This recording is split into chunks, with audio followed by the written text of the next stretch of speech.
Since really the last decade plus, we have seen an incredible increase in the vitality in downtown St. Paul.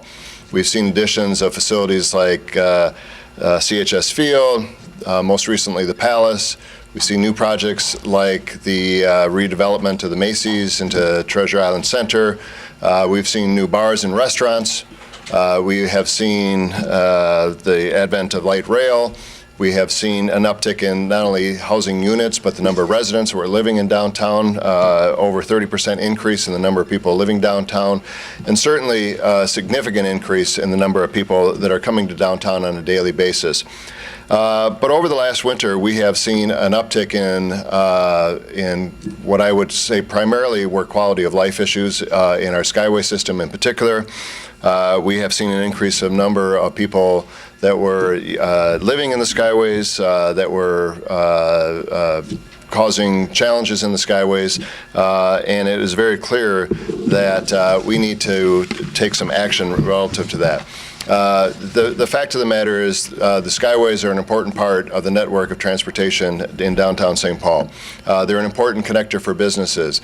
And by and large, the Skyways are great places to be, but we need to make sure that they are always safe and welcoming for all visitors and residents and business owners alike in the city of St. Paul. We are taking a series of proactive steps and have already done so. I'm going to have the chief in just a little bit talk about some of the things that the police department has been doing in terms of stepping up their efforts in the Skyways. I'm going to have Councilmember Noecker talk specifically about some of the work that she has led and potential changes in ordinances that we would look at. But I want to start by saying that one key component to the challenges or to fixing some of the problems that we're seeing is clearly not only this first phase of the Dorothy Day Center that opened up this past winter, that has been a huge help for us in terms of getting people off the streets. We've had over 24 of the longest term homeless folks that have been living on the streets for many years find permanent housing. We're going to continue to do that. But right now, as we speak, up at the legislature, there's a debate on the final agreements up at the legislature, and one of those is potentially the bonding bill, which has significant funding for the second phase of the Dorothy Day Center. This is going to be a critical piece to the solution to some of the problems that we see, and I hope that the legislature takes this last day or two of the session and passes the bonding bill. That includes the Dorothy Day Center, because we absolutely, it's critical that we get that next phase of the Dorothy Day Center added to the higher ground facility that was opened up earlier this year. In January, and again, Chief Axtell will talk more specifically to this, he stepped up patrols in this downtown Skyway system. He's going to share some of what he has seen and what that has accomplished. Since February, we have had city leaders that have been meeting to discuss what needs to occur in terms of changes to the ordinances and other activities in the Skyway system. I'm going to have Councilmember Noecker talk more specifically about that in just a minute, but that does include members of the Building Owners and Managers Association. It includes residents. It includes a whole cadre of folks that are working on this to make sure that we have some significant response to the challenges and the problems that we have seen, particularly this last winter. Among the changes that will be coming forward will be changes to the Skyway ordinance. The Skyway ordinance was first enacted in 1991. It was updated in 2008, but that even as recently as 2008, that was before much of the vitality that we have seen coming to downtown St. Paul was really underway. And so I would just like to thank Director Cervantes and the City's Department of Safety of Inspections for their work, but I'm going to have turn it over to him a little bit later on to talk about some of the work that the Department of Safety and Inspections is doing, working with building owners, working with residents, and working with the police department to address some of these issues. So at this point, I am going to turn it over to Chief Axtell for a little discussion about the police response that we've had so far. You know, as I walk around downtown in the Skyways, I had a chance actually yesterday to do that over the lunch hour, and I had an opportunity to talk with shop owners, workers, visitors, and residents in downtown. And I can tell you there's a lot of great things going on downtown. There's a lot of growth, there's a lot of opportunities, and with growth, as we all know, there are challenges that come with growth. And our police department, in cooperation with our elected officials, the mayor's office, Director Cervantes and other city agencies and social service agencies are working very closely together to really make sure we have the right people at the table to address the increasing homeless population that we're seeing in St. Paul, and making sure that they have the mental health services that they need, the mentoring, the coaching, the training, and chemical dependency issue that sometimes comes along with the homeless population. We have to acknowledge that that is out there, and the services are critical for our homeless population. So we have increased our patrol strength downtown. 2 years ago, we went from 12 officers assigned specifically to the Skyways to 19 by reallocating resources from our force unit. And then starting in January of this year, we added another 7 officers assigned to the force unit downtown temporarily to help us get through the winter months, because we did see extra homeless population that were occupying the Skyway system for warmth and shelter. So we have a lot of great things going on right now. There's an opportunity here to have some great discussions about city ordinances, how we're working together. And again, it's everybody working together at the same time to address these issues, from police agencies, St. Paul Police Department, Metro Transit, Ramsey County, to our community partners downtown, the business owners, our residents, our elected officials, our city attorney, our county attorney, the Dorothy Day Catholic Charities, other folks, and our court systems, to make sure that we're all working together to make sure that everybody that comes downtown to visit, to work, to live, has an opportunity to live in a great environment. And that's what we're absolutely committed to do. Thank you. Thank you, Chief, and thank you to everyone for being here today. My name is Rebecca Noecker, and I'm the Ward 2 City Council member. I represent downtown St. Paul along with other neighborhoods.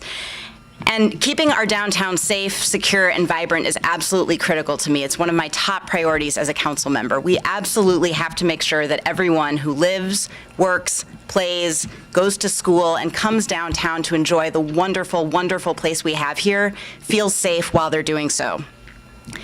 Creating the Skyway system we want to see is, and always has been, a joint responsibility shared by the city and by private building owners. When the city made the substantial investment to build public connections through private buildings, it's a decision that's driven economic vitality downtown for decades. Building owners also came to the table and accepted their responsibility for helping secure their property. As downtown grows and we have new opportunities and new challenges, as the mayor mentioned, we need to recommit to that original shared responsibility. And I appreciate the involvement of BOMA, the Building Owners and Managers Association, and other building owners in stepping up to the plate and helping in the work that we're doing so far. We also need to clarify and update our standards for building security and Skyway conduct for the 21st century. Our code was originally written, as the mayor mentioned, in 1991, and we have ordinances on the books that, for example, prohibit the playing of loud music from boomboxes.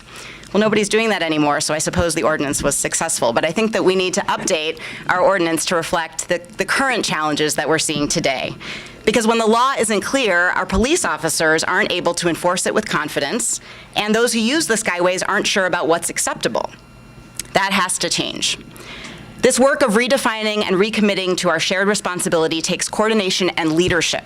And I believe that that is the role of the city to provide that leadership, which is why Deputy Mayor Kristin, Beckmann, and I are co-chairing the Skyway Vitality Work Group. This is a place where all parties responsible for and with a stake in the Skyway sit at the same table, share information, and clarify roles and responsibilities.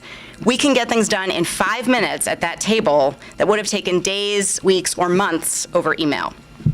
This group has been meeting monthly since February to review crime and quality of life data from the Skyways. We troubleshoot security problems, we update our ordinance, and we find ways to fill our street and Skyways with positive activity, such as the donuts at Central Station and the food trucks that are coming this summer. I hear loud and clear from residents and building owners that we need action and not talk. That's why we're moving forward with such an aggressive timeline. We reached out to building owners in March to review their security situations. We're proposing ordinance changes now, which we will be gathering feedback on in the next 4 weeks, and we'll be bringing those proposed ordinances to the council for decisions in July. At the same time, I want to be clear that this is a complicated problem, and complicated problems require thoughtful, deliberate solutions and not rushed quick fixes. And it is critically important that we hear from everyone affected by any change to our Skyway system: our residents, our employees, our young people and students, our retired citizens, and those with mobility challenges. I will be in downtown apartment buildings, coffee shops, and of course in the Skyways this summer, soliciting input from those who use our Skyways every day so that everyone with a stake in this issue has his or her voice heard. I'm encouraged by the progress that we've made by working together so far in just a few months, and I'm optimistic that with everyone at the table, we will create the Skyway system that we want to see in downtown.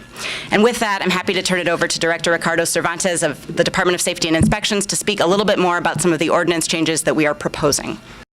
I'm not going to repeat the inclusiveness because I think all of my colleagues here have already touched on that, but I think that's a really important point, is that we are including all of the stakeholders in these conversations so that we get good, solid ordinances so that we can keep our folks safe in using the Skyways and visitors to downtown. So I'm going to get into some of the specifics about what those ordinance changes are. Currently, there is no compelling ordinance requiring owners to close the doors after the operation of the Skyway. So the hours of the operation of the Skyway are set, but there is nothing to compel them to actually lock their doors. So that's going to be one of the first ordinance that we're proposing, is that at the end of the operation of the Skyway, is that owners close their buildings, both on the exterior as well as the corridors within their building. In our current ordinance, we also have some language about hiding spaces, and we are going to be clarifying what that is, oftentimes through poor design and the configuration of some of these existing buildings.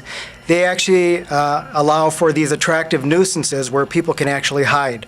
And so we're going to be looking at those buildings and asking building owners to make changes to either cordon those off or to redesign a portion of that Skyway to eliminate those hiding places. We're also going to be clarifying language about our security personnel, our video surveillance, and our patrolling security personnel, what those duties would be for them. Around those personnel, we're looking for individuals that are actually employed and are also trained to observe and report, as well as advise Skyway users as to what the rules are within their building and within the Skyway. We're looking for them to have some basic training in observation and documentation, and then also when to engage police. We certainly don't want the safety staff to get engaged in a confrontation or to be in harm's way. And so we would like for them to learn how to be non-escalating, but also when to know to involve the police department.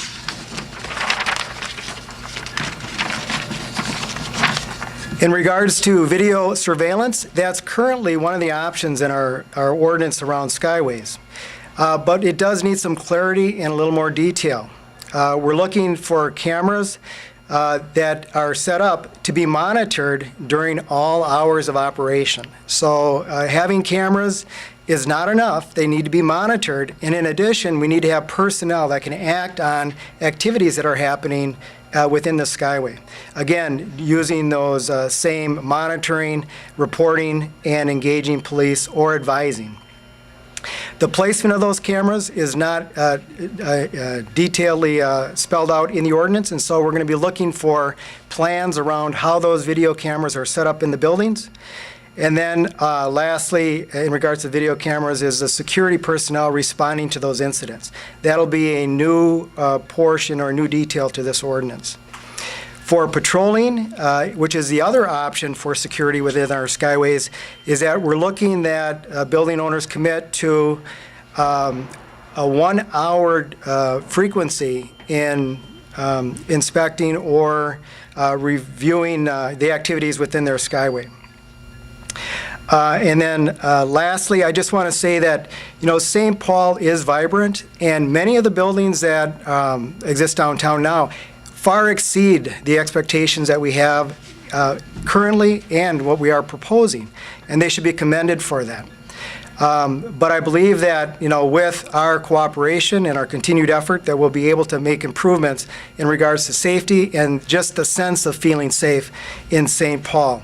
Lastly, I'm going to touch on one conversation that has been raised multiple times, which is the hours of operation. Currently, the hours of operation are from 6 a.m. till 2 a.m. And we'll be having the conversation about changing those hours from 6 a.m. till midnight. And there's a lot of thought given in regards to what those hours are. We have a lot of vibrancy. We have a lot of new restaurants. We have a lot of new bars, theaters, and other venues. We're flanked on one side with XL and CHS on the other side, with a lot of other activities happening in between. And what we don't want to do is to have folks jump in their car after an event when it can be convenient to use a Skyway, to use one of the many attributes that we have in our city. And so those are the proposed changes at this time.